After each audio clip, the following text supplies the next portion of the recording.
14/8/2025 ला government of महाराष्ट्रानं BSc nursing course बद्दल नोटीस नंबर 12 ही एक नवीन नोटीस जी आहे ना ऑफिशियल वेबसाईट आहे सीईटी सेलची तिथं अपडेट केली आहे। आतापर्यंत जर आपण बघितलं असेल तर महाराष्ट्र स्टेटमध्ये BSc nursing course government private semi government medical कॉलेजच्या ऍडमिशन प्रोसेस बद्दल कॅप राऊंड 1 पूर्णपणे कंप्लीट झाला होता।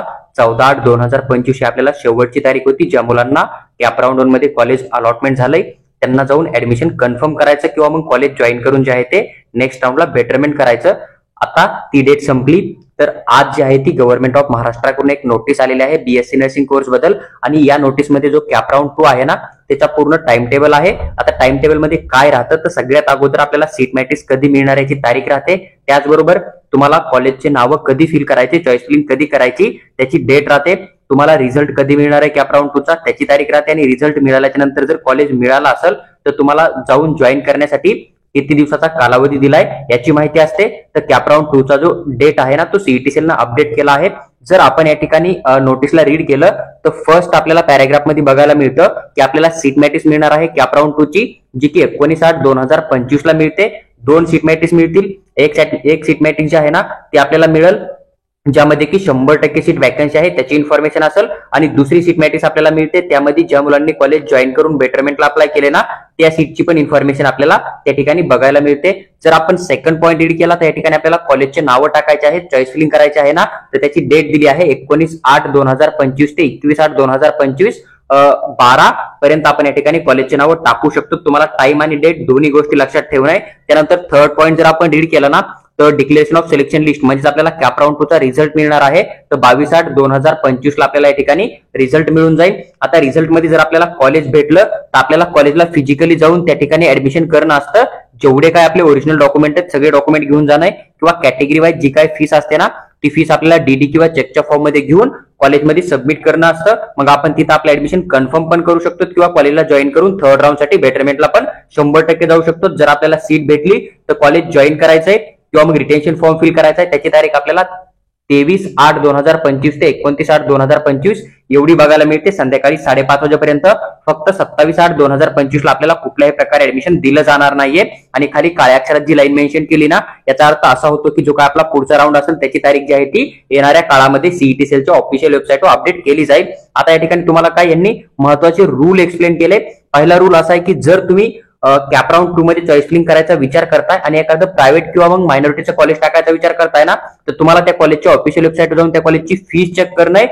त्याचबरोबर जी काय आपली फीस रेग्युलर अथॉरिटी नावाची वेबसाईट आहे ना तिथं जाऊन तुम्हाला फी स्ट्रक्चर चेक करणं आहे आणि त्याच्यानंतरच तुम्हाला ते कॉलेज जे आहे ते चॉईस फिलिंग मध्ये ऍड करणं। इन केस जर तुम्ही एखाद्या प्रायव्हेट किंवा मायनॉरिटी कॉलेजची फीस देऊ शकत नाहीये तर तुम्ही त्या कॉलेजला चॉईस फिलिंग मध्ये टाकू नका, ही पण गोष्ट तुम्हाला लक्षात ठेवणे। तर सीईटी सेलनं हाच पॉईंट मेन्शन केलाय की जे काय प्रायव्हेट किंवा मायनॉरिटी कॉलेज असतील ना तर त्यांचं फी स्ट्रक्चर त्यांच्या ऑफिशियल वेबसाईटवर जाऊन किंवा फीस रेग्युलर अथॉरिटीच्या वेबसाईटवर जाऊन तुम्ही एक वेळ चेक करा।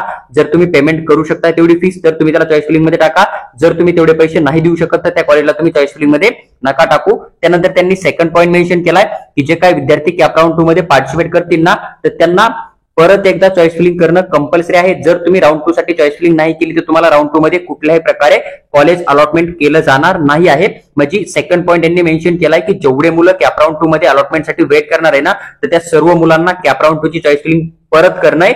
जर तुम्ही चॉईस फिलिंग नाही केली सेकंड राऊंडला तर तुम्हाला कुठल्याही प्रकारे या ठिकाणी सीट अलॉटमेंट केलं जाणार नाही।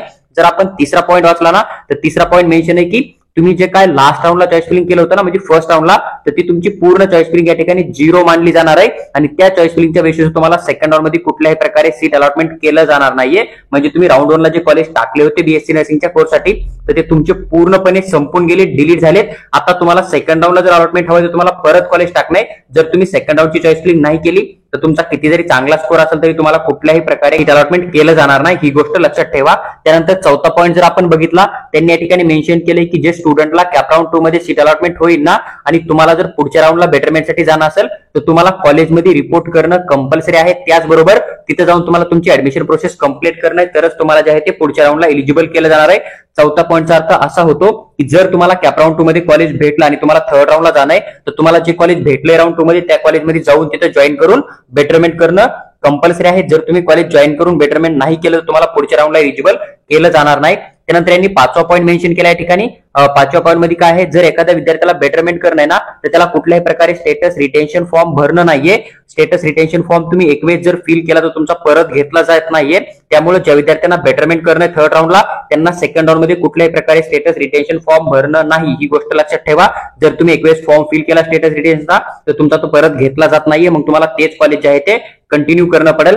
त्यानंतर जर आपण 6वा पॉईंट वाचला, त्यांनी या ठिकाणी मेन्शन केलंय की जर तुम्हाला एखादं कॉलेज अलॉटमेंट झालं आणि ते कॉलेज तुम्हाला जर आवडलं असेल तर तुम्ही तिथे रिटेन्शन फॉर्म फिल करून त्याच कॉलेजमधून तुमचं करिअर किंवा तुमची डिग्री तुम्ही कंप्लीट करू शकता.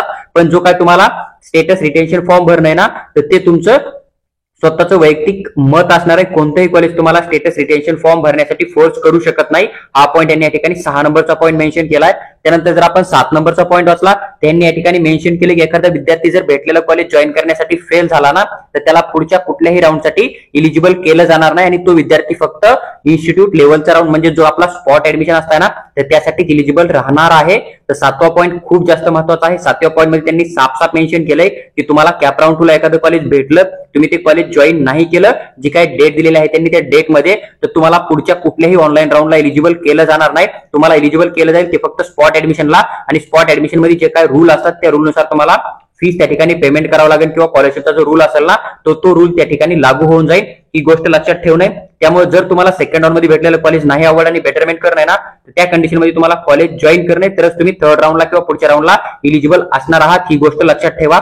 नंतर यांनी या ठिकाणी 8वा पॉईंट मेन्शन केलाय, एखादा स्टुडंट जर कॉलेज भेटले ते कॉलेज जॉईन करण्यासाठी किंवा रिपोर्ट करण्यासाठी जर फेल गेला ना, तर त्या विद्यार्थ्याला कुठल्याही प्रकारे पुढच्या राऊंडला इलिजिबल केलं जाणार नाही. हा तुमचा 8वा पॉईंट आहे. त्याच्यामुळे जे काही रूल्स आहेत ते रूल्स तुम्हाला समजून घेणे.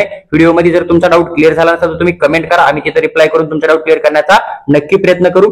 त्याचबरोबर जर तुम्हाला पीडीएफ हवी असेल तर टेलिग्राम ग्रुप जॉईन करा. आम्ही तिथे ही पीडीएफ तुम्हाला एकदम फ्री ऑफ कॉस्ट मध्ये नक्की शेअर करू. किंवा मग तुम्हाला DPT medical consultancy through paid counselling किंवा पर्सनल गाईडची रिक्वायरमेंट असेल तर तुम्ही आम्हाला व्हॉट्सअपवर मेसेज टाका. आम्ही तुम्हाला त्याबद्दल सविस्तर माहिती नक्की शेअर करू.